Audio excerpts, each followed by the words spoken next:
आज भूपेंद्र कर्नाटक में पूरा एंटायर एडवोकेट्स टीम, एडवोकेट्स परिवार इस सरकार के खिलाफ, कर्नाटक सरकार के जो लॉ मिनिस्टर है उनके बयान के खिलाफ हाई कोर्ट से लेकर डिस्ट्रिक्ट कोर्ट से एंड तालुका सब कोर्ट के जो एडवोकेट्स है, सीनियर एडवोकेट्स है और पूरा team advocates, youngsters and seniors आज प्रोटेस्ट कर रहे हैं हमने सरकार के खिलाफ, जो लॉ मिनिस्टर के खिलाफ, जो एडवोकेट प्रोटेक्शन एक्ट जारी करने के लिए जो आने वाली जो बेलगांव में जो अधिवेशन होता उसमें बिल पास होना बोल के। अभी बहुत सारे इंसिडेंट्स एडवोकेट्स के ऊपर एंड जजेस के ऊपर भी हो रहा है कोर्ट में और आउट ऑफ कोर्ट में। जो यहाँ की जो एडवोकेट्स है सोशल जस्टिस के लिए वो लोग काम कर रहे हैं और उस एडवोकेट्स के ऊपर और कुछ क्रिमिनल एलिमेंट्स उनके ऊपर हमला करने के बहुत सारे कोशिश किए हैं और बहुत सारे एडवोकेट जान भी चली गई है। तो इसीलिए पूरा एडवोकेट परिवार आज हमारी कर्नाटक सरकार को डिमांड कर रहा है कि भाई आप इमीडिएटली एडवोकेट रक्षा के लिए एडवोकेट बिल पास करो, उनका एक्ट पास करके उनका प्रोटेक्शन ये करो बोल के। लेकिन यहाँ की जो अनएजुकेटेड से जो बात कर रहे हैं लॉ मिनिस्टर मधुस्वामी जो बोल के हैं, उनको इतना तो अक्ल होना चाहिए कि एडवोकेट्स ये इनके जिम्मेदारी क्या है और उनको तकलीफें क्या है वो तो सोचना चाहिए। सोचे बिना वो एडवोकेट्स को क्या ज़रूरत है एडवोकेट एक्ट लाने, प्रोटेक्शन एक्ट लाने के लिए जो ऐसा बेजवाबदार स्टेटमेंट दिया, वो उनका पूरी एक्शन होना चाहिए कि स्टेट गवर्नमेंट और बसवराज बोम्मई सरकार एंड येडियुरप्पा एंड कंपनी जो सीनियर लीडर्स है बीजेपी का, उनको ऊपर कुछ कार्रवाई करना चाहिए। ये एडवोकेट्स को आप अपोज होकर कुछ नहीं कर सकते, आप हम बहुत कुछ कर सकते हैं एडवोकेट्स। इसलिए याद सुने, आज जितना जल्दी हो सके उतना जल्दी आप इसके बारे में सोचें और आपके जो लॉ मिनिस्टर उनको समझाइए एडवोकेट एक्ट जो प्रोटेक्शन एक्ट है वो बिल लाने के लिए कोशिश करें बोल के। हम आज यहाँ गुलबर्गा की एंड गुलबर्गा के हर तालुका में सब एडवोकेट्स और हमारे जो डिप्टी कमिश्नर गुलबर्गा है उनके थ्रू एंड तालुका में तहसीलदार थ्रू सरकार को एंड गवर्नर को मेमोरेंडम दे रहे हैं। ಇವತ್ತು ನಾವು ಬೆಂಗಳೂರು ಬಾರ್ ಅಸೋಸಿಯೇಷನ್ ಹಿಡ್ಕೊಂಡು ಗುಲ್ಬರ್ಗಾ, ಹುಬ್ಳಿ, ಧಾರವಾಡ ಎಲ್ಲ ಬಾರ್ ಅಸೋಸಿಯೇಷನ್, ತಾಲೂಕಾ ಬಾರ್ ಅಸೋಸಿಯೇಷನ್ದವರು ಇವತ್ತು ನಾವು ಪ್ರೊಟೆಸ್ಟ್ ಮಾಡ್ತಾ ಇದ್ದೀವಿ. ಯಾಕಂದರೆ ಕಾನೂನು ಮಂತ್ರಿಯವರು ಈ ವಕೀಲರ ರಕ್ಷಣಾ ಕಾಯ್ದೆ ಎದಕ್ಕೆ ಬೇಕು ಅಂತ ಒಂದು ಪ್ರಶ್ನೆ ಮಾಡಿದ್ದಾರೆ. ಬೊಮ್ಮಾಯಿ ಅವರು ನಮಗೆ ಪಾಸ್ ಮಾಡ್ತೀನಿ ಅಂತ ಹೇಳಿದ್ದಾರೆ.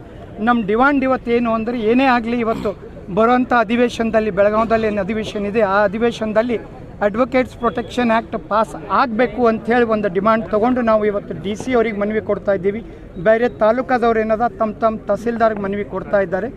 ಇದು ನಮ್ಮ ರಿಕ್ವೆಸ್ಟ್ ಅದ. ಅದಕ್ಕೆ ಈ ಅಧಿವೇಶನದಲ್ಲಿ ಈ ಆ್ಯಕ್ಟ್ ಪಾಸ್ ಆಗಬೇಕು. ಆಗಲಿಲ್ಲ ಅಂದರೆ ನಾವು ಮುಂದೆ ಈ ಅಧಿವೇಶನದಲ್ಲಿ ಪಾಸ್ ಆಗಲಿಲ್ಲ ಅಂದರೆ ನಾವು ಮತ್ತೆ ಆಲ್ ಕರ್ನಾಟಕ ಎಲ್ಲ ವಕೀಲರ ಸಂಘ ಒಂದು ಮೀಟಿಂಗ್ ಮಾಡಿಕೊಂಡು ಮುಂದಿನ ಕೋರ್ಸ್ ಆಫ್ ಆ್ಯಕ್ಷನ್ ನಾವು ಡಿಸೈಡ್ ಮಾಡ್ತೀವಿ. ನನ್ನ ಹೆಸರು ರಾಜ್ಕುಮಾರ್ ಎಸ್ ಕಡಗಂಚಿ, ಅಧ್ಯಕ್ಷ ಗುಲ್ಬರ್ಗಾ ಬಾರ್ ಅಸೋಸಿಯೇಷನ್ डिस्ट्रिक्ट ಮತ್ತು ಹೈಕೋರ್ಟ್ ಯೂನಿಟ್। इस देश की आज़ादी के लिए सबसे पहले पेश आने वाले उस दौर में हमारे फ्रीडम फाइटर, उसमें मैक्सिमम एडवोकेट्स है। महात्मा गांधी एडवोकेट के साथ साथ बैरिस्टर थे और इस मुल्क की आज़ादी के लिए एडवोकेट्स ने बहुत जद्दोजहद की। उसके बाद इस मुल्क को आज़ादी मिली है और 70 साल 75 साल होने के बाद भी आज एक एडवोकेट का प्रोफेशन एक रॉयल प्रोफेशन, शाही प्रोफेशन है। और ये ऐसे प्रोफेशन को, एक एडवोकेट के प्रोफेशन को लेकर जब भी ऑफिस में हमारे एडवोकेट जाते हैं उनको बदसलूकी से पेश आते हैं और एडवोकेट के साथ इंसल्ट करके बात करते हैं। तो मुख्तलिफ ऑफिसरों को जो है प्रोटेक्शन है, गवर्नमेंट ऑफिसर को प्रोटेक्शन है, MLA को प्रोटेक्शन है, MP को प्रोटेक्शन है और एडवोकेट को प्रोटेक्शन नहीं है। तो उसी प्रोटेक्शन के लिए एक कानून बनाने का मुतालबा करने के लिए गुलबर्गा बार एसोसिएशन के जानिब से पूरे एडवोकेट्स यहाँ पर आए हैं, डिमांड किए हैं। ड्राफ्ट रेडी है लेकिन असेंबली में उसको पेश नहीं किया जा रहा। असेंबली में अगर पेश होता है तो वहाँ पर बिल पास होगा, क्योंकि यहाँ पर हुकूमत की इंटरेस्ट नहीं है, दिलचस्पी नहीं है। एडवोकेट के साथ वकीलों को हमेशा नजरअंदाज करने का काम ये हुकूमत करती आई है। तो उसी के खिलाफ यहाँ पर हम प्रोटेस्ट कर रहे हैं और डिमांड कर रहे हैं कि एडवोकेट प्रोटेक्शन एक्ट बिल वहाँ पर असेंबली में पेश होना होगा। अगर नहीं होता तो आने वाले दिनों में हम पूरे एडवोकेट पूरे स्टेट में पूरे स्टेट में बहुत सख्त से सख्त एहतजाज इस रियासत में हम करेंगे और जब तक कानून नहीं बनता, जब तक हमारे मुतालिबात तो पूरे नहीं होते, हम एडवोकेट्स खामोश बैठने वाले नहीं। इसीलिए हम हुकूमत से दरख्वास्त करते हैं कि जल्द से जल्द बिल को पेश किया जाए।